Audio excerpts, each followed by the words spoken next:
Next up, at UFC Vegas 105, we have the co-main event of the evening. We have Patrick Sabatini taking on Joanderson Brito. Pat Sabatini, 19-5 in his career, 3-2 in his last 5. He is alternating wins and losses. He's taking on Joanderson Brito, 17-4 in his career, 4-1 in his last 5, coming off that close decision loss to William Gomez. It's always a tough fight, tough time breaking down a Joanderson Brito fight because... no, I'm exhausted. Yeah, Ma's hitting you hard, huh?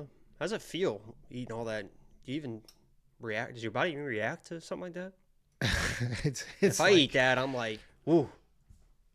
I guess we'll find out. It's just another day. 2 o'clock in the morning. What happens there? So, but what I was gonna say is breaking down a Joanderson Brito fight can always be a little tricky because he is an athletic grappler at his core, but because he discovered power in his hands, he's just turning into a guy that's going to move forward, bomb away. He's looking for knockouts. He's looking for finishes. He's coming forward. He's doing everything possible to win those fights. Historically, you could say he's got some cardio issues, but his cardio looked pretty good in his last fight. He wings massive punches from his hips. He throws huge, heavy kicks. He's got no regard for what comes back his way. He averages more than 3 takedowns per fight, but he can be taken down if you pressure him. He is coming off that close loss to William Gomez where he was chasing the knockout. He had the bigger moments, and if that fight was in Vegas, he would have gotten the decision because he was the one looking for the finish. He's taking on Pat Sabatini, dangerous grappler, very good wrestling, solid top pressure when he is on top. His grappling is incredible, and he's always live for a submission. He does have some technical striking, but he can be hittable. He's a little bit stiff, and you could argue that he's chinny with his 2 UFC losses being by knockout. He's averaging almost 4 takedowns per fight and fewer than 2 significant strikes landed per minute. That is an insanely low number for a guy that has as many fights as he has, and that tells you he's not striking very long. He's immediately looking to grapple. He's coming off that quick submission win over Jonathan Pierce. And this fight has trap written all over it. Joanderson's got a ton of power. He's got plenty of knockouts. Pat's 2 UFC losses were by knockouts. So you can just very quickly be like, all right, Joanderson knocks people out. Pat's been knocked out. Done. But Joanderson Brito also isn't great off of his back. Pat Sabatini is a different level of grappler. He's not Jonathan Pierce with just empty wrestling. Pat Sabatini has wrestling and insanely good jiu-jitsu. Brito could 100% knock out Pat Sabatini without question. Sabatini could absolutely submit Joanderson Brito without question. I think the safest bet on this is fight does not go the distance. I do think we're going to get a finish on one side or the other. And as Jacob has been saying this entire breakdown, he would not be surprised by any outcome here. I am going to pick Joanderson because... okay, he's got the better hands. He's got good wrestling. He's dangerous as shit. It is Las Vegas. So I got to go Joanderson Brito. But if Pat Sabatini avoids the chaos on the feet and starts grinding and getting this to the ground, it's going to be a problem for Joanderson. Joanderson is going to be the pick. What do you think, Jakey boy? So if Pat sleeps Brito, you're not going to be... That would be surprising. If he catches him on his feet, just... If Brito subs Pat... That would not be surprising. Joanderson's got crazy submissions. Dumb bitch! You were a stupid. Pat shoots a takedown. Joanderson guillotines him. He is not gonna fucking sub Pat fucking Sabatini. I tell you that. I have long history with both of these gentlemen. I'm a fan of both these guys. I was just like I fucking was telling you guys about Loopy before anybody. Nobody knew about Loopy. I was telling you guys about Loopy. That she was a future champion, and every single fight, I'm like, Loopy. And then she starts losing. I fade her, and I pay the consequences for my action. I admit that, right? Loopy showed up. She won that fight. I did the same thing with Pat Sabatini. Before his UFC debut, I said, I can't wait. Pat Sabatini is a few. You guys don't understand how fucking tough this dude is. You guys do not get it. He is a future champion. I fucking love Pat Sabatini. And I was backing him. And then he starts losing, and I'm like, oh, fuck. What do I do now? Right? And we're in the same situation where it's like, you do. It should be very easy. Joanderson Brito. He's got grappling. He's got some wrestling, right? And he's got crazy KO power. And we've seen Pat Sabatini get slept. And it should be very simple, cut and dry. Pat Sabatini is going to close the distance, and he's going to get knocked out. But if that does not fucking happen, and I don't think it's going to fucking happen, okay? Pat Sabatini is by far and you can take this to the fucking bank. I don't give a fuck.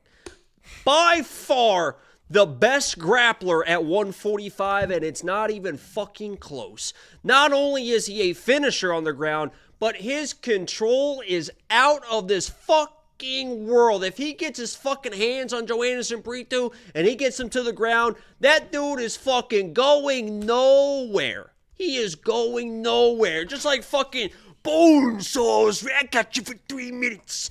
3 minutes simply. Damn, you're going nowhere.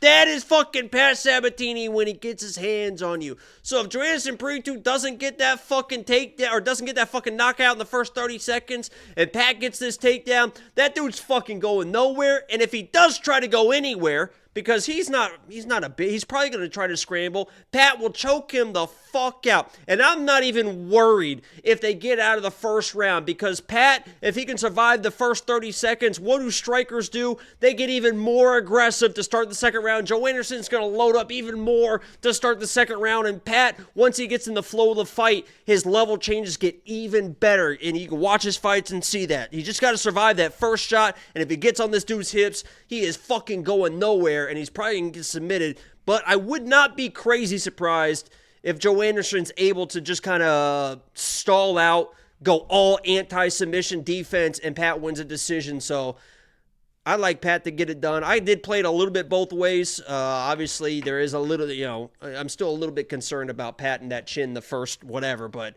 the level of grappling that Pat has, and you've heard Paul Felder. Paul Felder's trained with all those guys. He talked about Sean Brady, all that stuff. You think Sean Brady has control over those dudes at 170? Pat is even better with his control against people at 145. He's a fucking animal. He's going to get his hands on this guy. He's going to take him down. He might submit him. He might just fuck with him for 15 minutes. But I like Brito.